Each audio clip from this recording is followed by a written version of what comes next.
नमस्कार मित्रांनो, मी आज ना तुमका आमच्या परड्यात बगळो इलो तो दाखवते. आमच्या ना घराच्या आजूबाजूक सगळी औषधी झाडं आणि फळं आणि फुलं अशीच झाडं लावलेली आहेत आणि विहिरीक पंप बसवलेलो असल्यामुळे ना फायपान त्याका तोटी लावून पाणी सगळीकडे आम्ही घालतो. तुमका त्यानंतरच्या व्हिडिओत मी दाखवतले. पण ह्यो जो बगळो इलो आहे ना तो राऊंड मारूक आम्ही घराच्या पाठीमागे थोडीशी जागा ठेवलं अशी म्हणजे खाली माती घातलं लाल माती आणि वर ना त्याच्यावर म्हणजे स्वतःहूनच अशी रुजान बारकी झाडं इली आहेत कसली ते का आम्ही रान म्हणतो आणि जरा मोठी झाली ना काय मग कटरने म्हणजे मशीनने त्याच्यावर मशीन फिरवतो मग ती बारीक होता. तर ह्यो बगळो ना त्याच्यात 1-1.5 तास झालो काय टिपून टिपून खाता.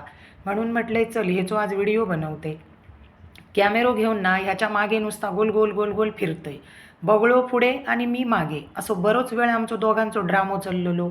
बगळो काय तो नीट माका व्हिडिओ काढूक देच नाही आणि शेवटी कसो कसो त्याचो व्हिडिओ काढले मी एकदा, पण तो व्हिडिओ फायनल व्हायच्या आधी ना 2 वेळा मी पडले या बगळ्याच्या चक्करमध्ये. कारण कॅमेरो घेऊन बगळ्याच्या मागे धावाक म्हणजे कॅमेऱ्याजवळ लक्ष दिलो ना तो पायाखाली बघूक गावना नाही. लक्ष कॅमेऱ्याकडे आणि कॅमेऱ्यात तो बगळो पण येऊ होयो आणि त्याच्या चक्करमध्ये पायाखाली बघूक दिसला नाही माका आणि 2 वेळा पडले. तर मित्रांनो ह्यो बगळो नेमको काय खाय होतो असात माका काय समजला नाही. तुमका जर माहिती असत ना तर तुम्ही माका कमेंट करून नक्की सांगा. का माझ्या चॅनलला सबस्क्राईब करा, लाईक करा. धन्यवाद.